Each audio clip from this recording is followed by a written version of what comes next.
to my YouTube channel, and for today's episode, I'm going to do another food review.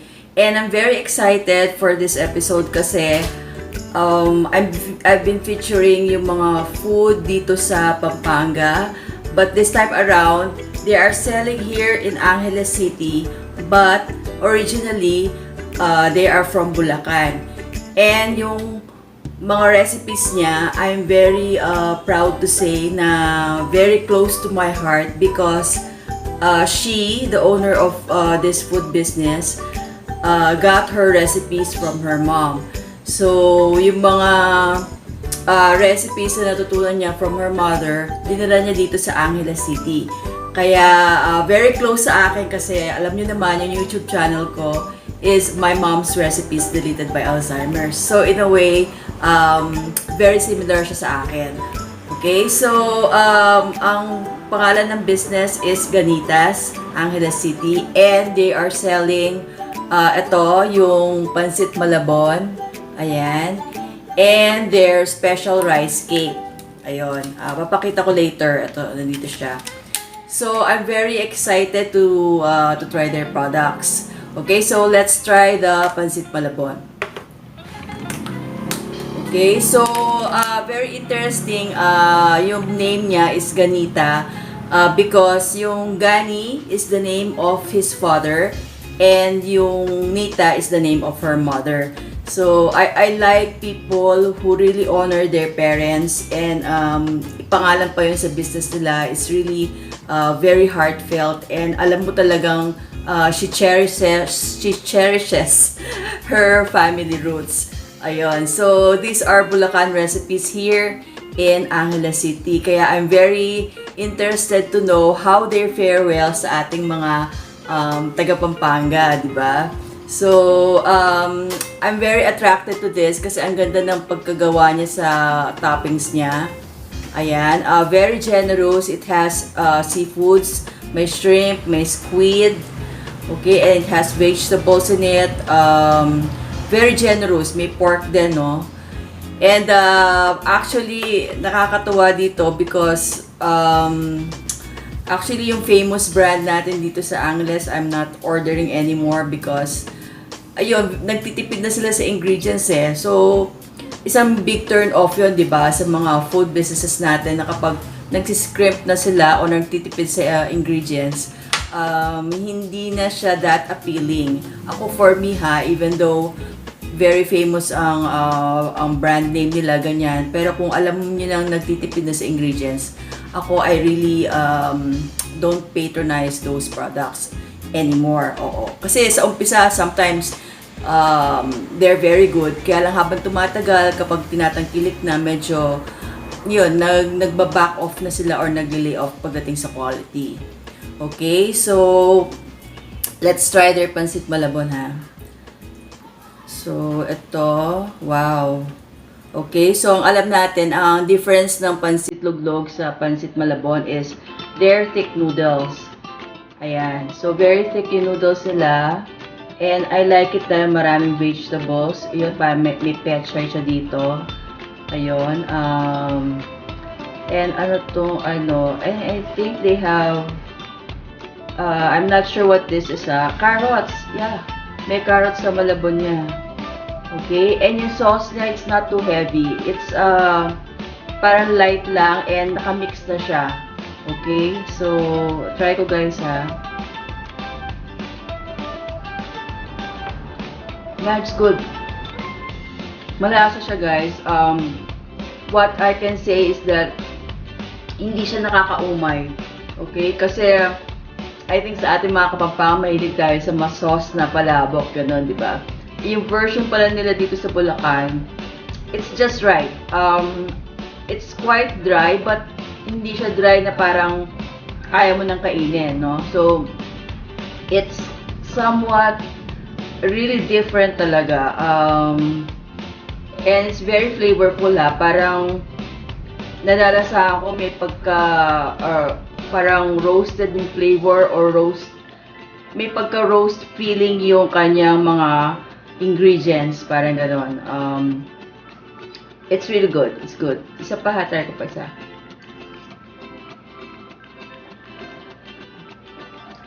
Yeah, it's good.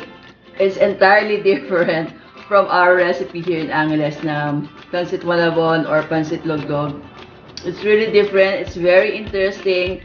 Ako, I like it. It's parang it's a whole new experience in your pancit experience of eating malabon or like I said, very good siya. Actually, gusto ko na siyang kainin. And what I also like about their service is that very maaga sila nag-deliver and that this pancit malabon, would you believe, only cost 60 pesos. Ayo, for 60 pesos, tapos ang dami ng ingredients, very generous. Very sulit siya. It's really worth your price. Kain pa ako ulit ah. Mm. It's good talaga. It gives you a whole new experience talaga with pancit. Okay, so okay siya. Ito pala yung pancit malabon ng Bulacan. Ganito pala siya. And it's good. Bulacan kasi is also known for their love for food din eh, di ba? Usually mga matamis nila.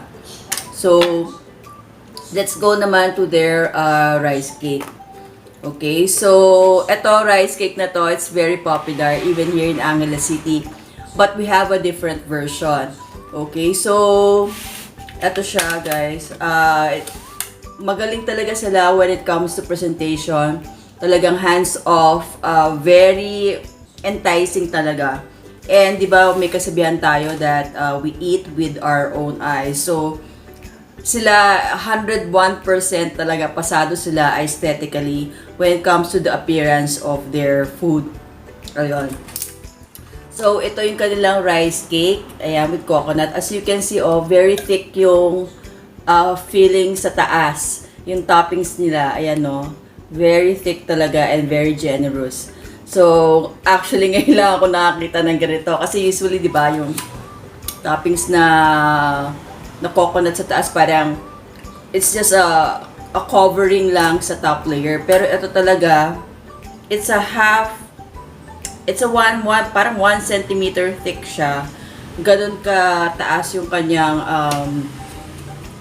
toppings na coconut. So, this is really something new to me. And I'm very interested to find out.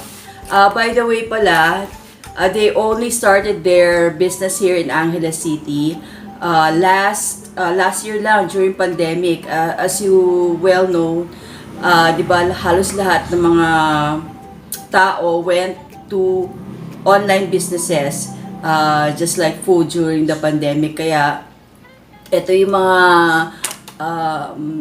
nag-born out of that, no because of I guess necessity na rin. So let's try their rice cake with coconut.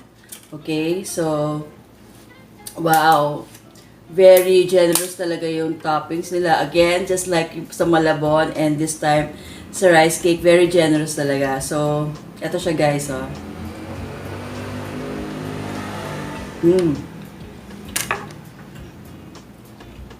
Milk. It's really good.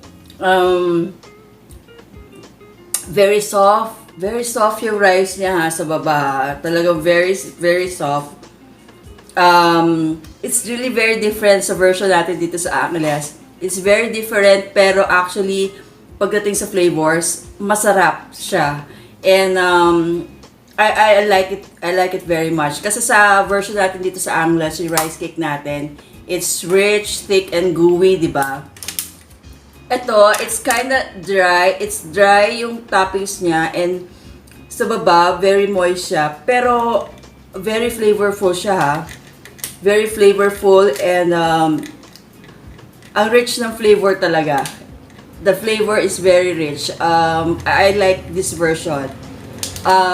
Pareho lang sa Angeles version natin dito na medyo liquid sa taas, di ba? Ito medyo dry siya, pero kuha-kuha niya yung flavor ng coconut sa taas. Okay, so yun lang masasabi ko. And alam niyo naman, when I take another bite, that means nagustuhan ko talaga.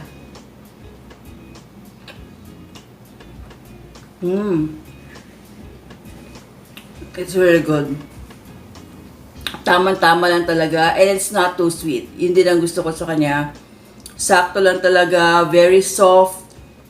Very soft yung rice na sa baba. Halatang it was cooked slowly with coconut milk. And yung sa taas naman, it's a whole new level. It's parang latik na ginawang crust sa taas. Ayun, parang ganun siya. It's latik flavor na well-crusted sa taas. Kasi di ba ang latik na alam natin is yung bits and pieces, di ba? Yung latik. Pero ito parang ginawa niya parang flan sa taas na ganon. Oo, kaya ang sarap niya guys. You have to try this. I highly recommend their rice cake talaga. Masarap siya.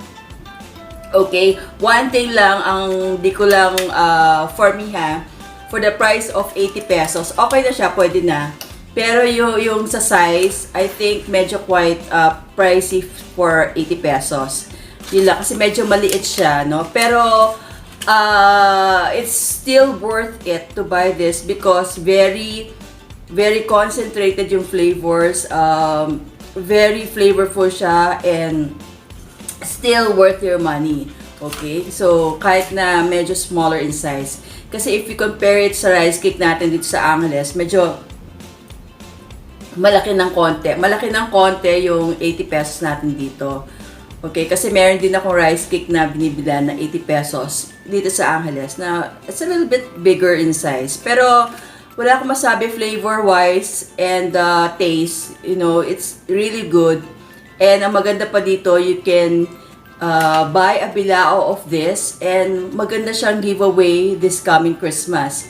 Okay, yun lang masasabi ko kasi dito sa Angeles, alam na natin yung flavor ng rice cake natin dito, di ba? So ito, this is something different, this is something new, and this is something na, you know, it's a food find talaga.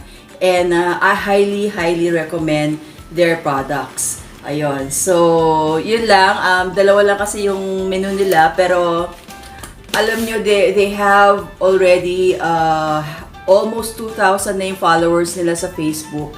And they only started last October. So, ibig sabihin, medyo malaki na yung following nila dito sa Angeles. And marami na yung nagpa-patronize sa kanila. So, that means their quality kasi it's really very good. And as you can see, hindi talaga tinipid sa ingredients. Yun lang masasabi ko talagang very, very good sa kanila. Pagdating sa ingredients, hindi nila talaga tinipid. So guys, I hope you will order their products. Papakita ko yung information nila sa screen niyo, makikita ninyo. And I'd like to finish my food na. So I have to end my vlog na. Thank you for watching my mom's recipes deleted by Alzheimer's food review for today, Ganitas, Angeles City. Okay, so I hope you will order from them. Thank you very much. Bye.